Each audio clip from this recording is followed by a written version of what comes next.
and this coaching staff very happy. A great chapter to begin. Let's go! Still on his feet. Slip the tackle. 20, 15, 10.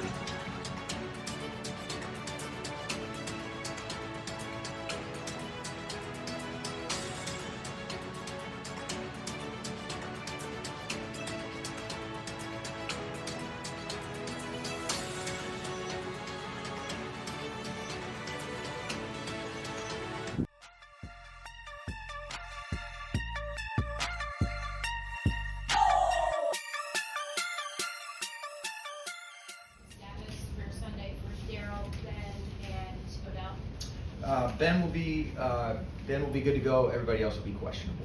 Okay. Earlier in the week, you expressed some optimism that Odell and Darrell, but specifically asking about Odell, would be ready to go. There's reports out this morning early that maybe he won't be. Do you have any reason to have backed away from that optimism? That would be news to me. So still kind of feel the same. We'll go through today. We'll see how he's feeling, but he's making good progress. Will those be kind of game time decisions, do you anticipate? Hopefully not. Maybe Darrell would be. With Odell, the anticipation and expectation is that those guys will both be listed as questionable. But I would be surprised about Odell and Darrell. We're going to see how he feels today out at practice with his quad.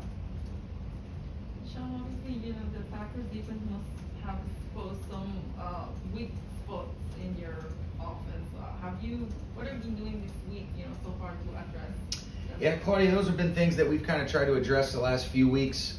There's been some consistent themes that we've got to do a good job of.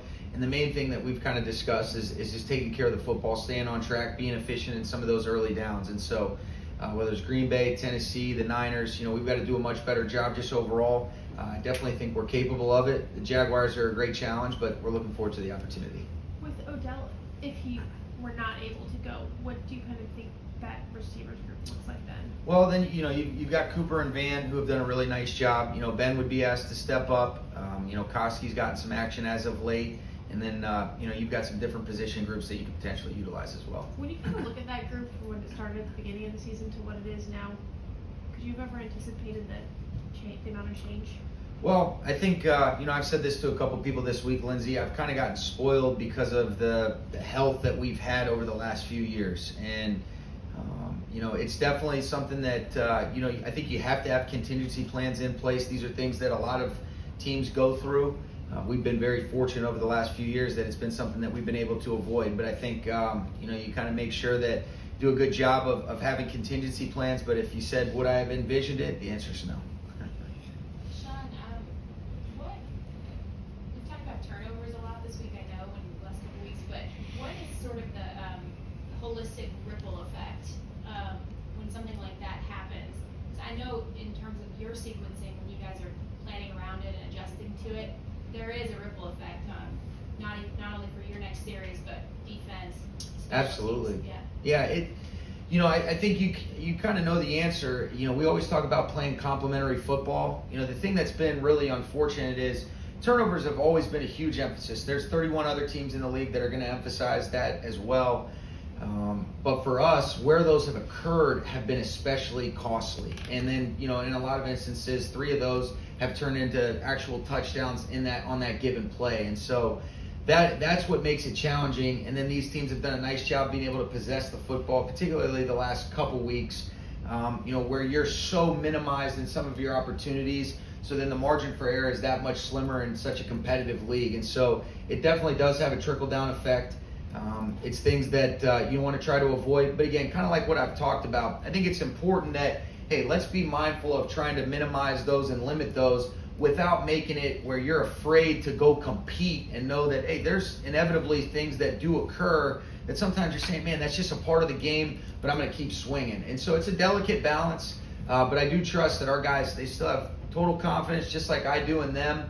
And then you got to make sure, within the framework of everybody's role, all right, what's your decision making? What are the things on that given snap that you can do to execute the fundamentals, the techniques, and do your job to the best of your ability? And if we do that, that's all we can do. But it has been costly, and we've talked about it a lot in here, but it is something that I want to make sure guys are still going and competing and playing football, playing free with a quieted mind. and let the chips fall where they may. Sean, how different, if at all, will it be if Sony, if Daryl can't play, Sony starts? And if that does happen, will he not return kickoffs, or how does that open? Yeah, he won't return kickoffs. If Daryl's not able to go, we're always looking at different avenues. Obviously, that returner thing has been something that you've seen a lot of different guys back there, whether it's punt return, kick return. And so definitely don't want to leave Sony exposed to the potential things that could occur in that phase of our team in the kicking game if Daryl's not able to go. And if he is your number one back, what does he bring to the table that, I don't know, maybe Daryl doesn't? I think they're really good complements of one another, Gary, like we've talked about before. But Sony, he's a pro. I mean, he's tough, he's physical. I love the way that he levels runs off. He's got great run instincts. All the things that have made him such a successful back, whether you go back to his career at Georgia, all the success he had in his career at New England. And then I think he's really brought a big boost to our football team. I think he's a complete back. He can do a lot of different things for you, but the physicality, the toughness, the ability to level runs off, and the ability to compete in protection are some of the things that I think really stand out about his game. Even if there's not necessarily a explosive after contactness to that style of running, necessarily, what does that provide in terms of a guy who is steady, physical, and is going basically just again and again and again, is able to do that without some of that sporadic change? He keeps you on track. That's really important. Being able to fall forward. If a run's blocked for 3, but he finds a way to get 5 or 6, that's huge, Jordan. And I think that's what he does. Different styles, but kind of in a similar sense when we had C.J. Anderson a couple years ago. You're able to stay on track. You're able to kind of be able to establish a rhythm, be able to have some drive continuity. You're in third and manageables much better, much more frequently. And so all those things go hand in hand. So much of what we talk about, and really what I know other teams talk about around this league, being efficient on the early downs, he gives you an opportunity to stay efficient and stay on track. And that's so vital for the success, of really any offense because of how difficult defenses make it snap in and snap out. Couple more, yeah. Yeah. Hi, Coach. Rico Cabrera, East LA Sports Team. How you doing? Good to meet you, Coach. Nice to meet you too. Coach, been away from home for a while. SoFi going to be packed. Crowd environment, game day environment. Not imposing it on the team, but the whole team getting together and knowing, hey, it's home time. Yeah, back absolutely. at home. I think it's taking advantage of the opportunity to play in that great atmosphere, great environment, great stadium that Mr. Kroenke built, but then also give the fans something that they can be proud of. I know our guys are excited about next opportunity to go play to the best of our ability. This is a really tough physical football team coming in here, but our guys are jacked about it. Thank you. You had 3 tight ends active last week. I think for the first time since Johnny Mott went down. What's the range of possibilities for throwing to more than Tyler Higbee, or throwing more to Tyler? Yeah, I think, number one, you want to be able to get him a little bit more involved. He's such a good player for us, Kevin. A lot of those things kind of boil down, especially when you start talking about do you have 2, do you have 3 tight ends up, special teams contributions, and then sometimes where, if you have the ability to flex 2 guys up from your practice squad, but, you're still then pulling from your 53 and injuries and different things like that. So, in a lot of instances, what that really boils down to is, all right, special teams contribution. What are you doing in each of your game plans, whether it's offensively or defensively? We've been a little bit heavier with our defensive numbers because those guys have kind of made more contributions to special teams, but it's not something that's a fixed and finite number week in and week out. But ultimately, to answer your original question, want to get Higbee more involved. If it just so happens that those other 2 tight ends are up and they're playing, if the coverage dictates the ball going to them, expect them to be able to make the most of their opportunities. Sean, I know you Last one, been yes. invested, like most guys, like most of your staff, have been invested in Van Jefferson's development and seeing him take each learning curve. How do you know as a coach when a receiver is ready for more, especially when thrown into it because injuries happen? Yeah, I think the film is the best indicator. How do they perform? When the lights come on. I think he's done a lot of good things. Also, the week of preparation. The one thing you really appreciate about Van that we see every day, Jordan, is he's a pro. You can see he's been raised the right way. He's been around this game. He really works at it. It's important to him. And then I think he takes coaching. We always talk about having great football character with accountability and coachability. He's checking the boxes in both those arenas.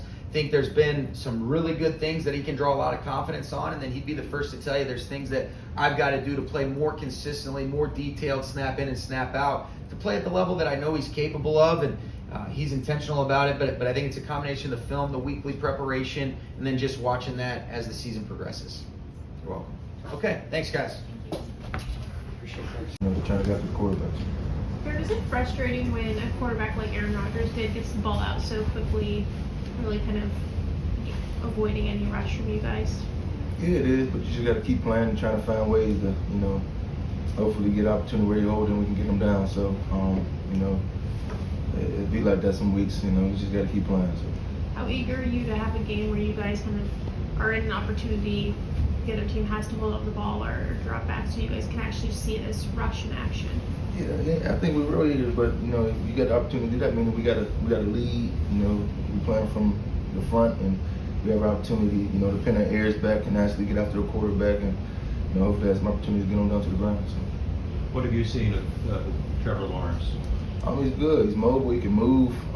He makes some good throws. So he's definitely a good young quarterback. And you know, anytime you got a quarterback that can move in the pocket, you got to be smart when rushing him. Make sure you're trying to ball him up and contain him. So. How different is that? You know, Kyler Murray's kind of a smaller guy. Russell Wilson, not real tall.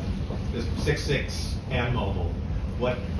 How is that different for you, if at all? I guess you can see him a little better. But no, he moved good, man. He can get away to make you miss. So, like I said, we got to just try and collapse the pocket and try to do good on the end for us, contain him, not let him get out the pocket. We got to do our job with the middle as far as, you know, getting pressed, getting off the blocks, and, you know, trying to get him down. So. Raheem Morris was talking about Jalen Ramsey yesterday and how much he's seen Jalen mature just in the short time that Raheem has been here. In the 2.5 years since Jalen came here, what changes have you seen?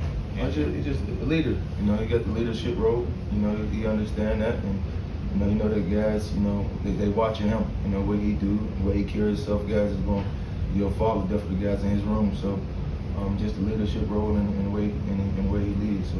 Did that just come from him being here long enough to establish his? I guess you got to ask Jalen that. So. Yeah. Aaron, are you a college football fan still? I mean, I know there's not a lot of time to like watch the games when you're traveling, but do you get to catch up on any of that? Yeah, I try to watch Pitt. You know, I think I got to watch 2 games. I'm always looking on Twitter when they keep the scores updated, but that's about it. So I asked because obviously Clemson Pitt, kind of a yearly thing. I think Pitt won this year though. Yeah, we got Wake Forest. Yeah, you know, so. but I was asking because when a quarterback such as Trevor, you know, so dominant in the level that he was in college, and then that learning curve that a quarterback hits, as someone on the other side rushing against a guy like that, what is that like to see sort of him have to learn against you, someone so young have to learn against you, any quarterback, but for this example, Trevor coming in, having to learn against a guy like you, a guy like Leonard, a guy like Vaughn, veteran pass rushers? You know, hopefully he can panic and hold the ball over before that's what you wish, but you just go out there and play. You know, you trying to find ways to, you know, hopefully give them different looks that bother them, make them, you know, have to clutch the ball a little longer, and we gotta put the pressure on him, make us feel it so he can, you know, not be comfortable. And, you know, you gotta worry about what's going on the back end, but before you do that, you gotta worry about the guys up front. So if we do our job and play how we're supposed to play and get after them how we're supposed to, you know, hopefully we can ride on a little bit. Do you remember what cleats are you wearing this weekend? AD99 Solutions, my foundation. So. Can you tell us what your foundation is? AD99 Solutions is my foundation. You know, in the city of Pittsburgh. You know, helping underprivileged, you know, kids as far as mentoring, tutoring. Just like I always say, you know, just trying to help these kids to stay on the right path and, you know, accomplish their goals, whatever that is. So, we're be holding that down, representing that this week. So. Yeah, Aaron, I know through the years teams have tried different ways to try and neutralize you. Just curious, are you seeing anything different this season? Any new methods that teams have tried, or is it more of the same? You get the same stuff, or overslap, choking down with the tackle, with the center. So, you know, you try to take the B gap rush away, then you got the center slapping hard, you take away the A gap. So, it's it's a life I live. We just got to try to find ways to, be productive and trying to make ways to, find ways to, make plays. So You think you've seen it all at this point? I hope. Thanks, guys. Thank you.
your first play on Sunday? Yeah, I'll be all right. Yeah. You do expect to play? Yeah, I've been through worse. How much are you looking forward to making your home debut? Obviously, the first couple of games you've been out there, but first chance to play in front of. You know, I got a chance to play against the Chargers this year, and I mean, this stadium is one of a kind. And I say it gets much louder and it's a little better when it's Rams fans there. So I'm excited about that. Looking forward to the first game at home. What is it today? Just got to lock into the details now. Everybody's got to go out next game. You're still getting to know so many people, and it's probably been just a whirlwind at this point. But Mike Jefferson, what are your impressions of him and sort of how he is as a person, how he works, how he learns, all of those types of things? You always know the young guys who are going to be great or want to be great from the way that they ask for information and the way that they, retain information and ask those questions. And he's one of those guys. He's going to be a special player. He is a special player now, but he's going to continue to develop and get better. Cooper Kupp combined for 177 yards against the Packers with the touchdown. How confident are you that there will be a game of you two combining for 100 yards? Yeah. Hopefully that's every game. That and a win. To top it off, I tell Coop every day I'm counting him down. He's got 763 yards to get to 2K. So I'm on him every day. Obviously the more important goal is the win. As a receiver, it's great, but nothing matters like winning. So that's going to be the ultimate goal. And I tell him to keep chasing that 2K. So, if it's next year or the year after, I got to get him. So I'm going to keep pushing him, but hopefully every game we can combine for that those amount of yards. Can you take us through the long touchdown pass play and what it felt like for you to kind of be able to execute that and get it done? You see the smile. It just kind of starting to find your rhythm, your balance, and be comfortable within this offense. They were doing a lot of sitting earlier in the game, and Coach McVay and Stafford just have a phenomenal knack for the game. So they seen the opportunity, they called the play, and we ended up connecting. And I won't lie to you, it felt great. There was a lot of thoughts as I was catching it of what I wanted to do, and it just wasn't that time in the game. We were down, just trying to get us back into the game and continue to play. So I feel as I get more acclimated, the more comfortable I feel, the more I'll be able to help this team find ways to win. And like I say, I'm always going to tell you the ultimate goal is to win. There's nobody who comes here to play on Sunday to put up, good participation points. I guess it's about winning. And it appeared that you changed shoes during the game. Is that true? And if so, why? Was that just a grip type thing? Or? Nah, the NFL is always on me. Hopefully I don't get in trouble for saying that. But in Green Bay, the field's a little different. You need detached cleats, and the only real detached cleats I had were still Cleveland Browns orange. So it just was. That's all I really had, and I had to go with. And then I had some ones that I tried to paint over, but they still had the orange underneath. So I just ended up switching, just for that reason. Odell, I know you've seen the end zone a lot in your career, but that one in particular, is that something you do with the ball that's maybe special? You keep the ball in that regard, or how do you commemorate something like that? It's catharsis almost in a way. I feel like my whole legacy room would be filled up with touchdown balls. I've scored a lot in my career. Obviously not as much over the last 2 to 3 years, but we're looking to get back to that. And that ball, it's going to go to my girl and our baby on the way. So I'll keep that one and hold it special. It's the first one since the ACL. And like I said, I'm just looking forward to getting back in flow and in rhythm. Any reaction to Brian Kelly's hiring at LSU? Hopefully, I don't really want to get in trouble, but I'm still banned, so I don't. I don't really. I love LSU to death. It's my heart and soul, but they banned me, so I'm kind of just off it. All right, fair enough. Couple more. Yeah, Mr. Beckham, Rico Cabrera, East LA Sports Scene. Yes, sir. Just getting to know you, but can you tell us how you felt with what the press was saying prior to the game, that you were going in there to exercise all the negative feeling you might have had when you played in Green Bay before, but coming back Yeah. to it? Was there a lot of redemption, so to speak, in Definitely. that word that you Definitely. felt fulfilled in coming Definitely. back? Besides losing, that wasn't it. But to go there and have one of my worst games there, and it's a game that I'll never forget. I still have the jersey. Just everything from being uncomfortable to, the covering of your ears on the helmet. I remember it like it was yesterday, and I just had one of my worst games ever, and a lot of pride, like within myself, to want to redeem myself. Obviously, we didn't come away with the win, but you could take away some positives and know that you could play in that atmosphere. And there's a lot of mixed emotions. It was the two teams that I was looking at going to, and ultimately we're gonna have to see them again. So just got to keep preparing, keep getting better. Got to get out of this funk and get back to winning. But your mission was accomplished. Mission was accomplished except for winning. Yes, thank you. How comfortable do you feel at this point?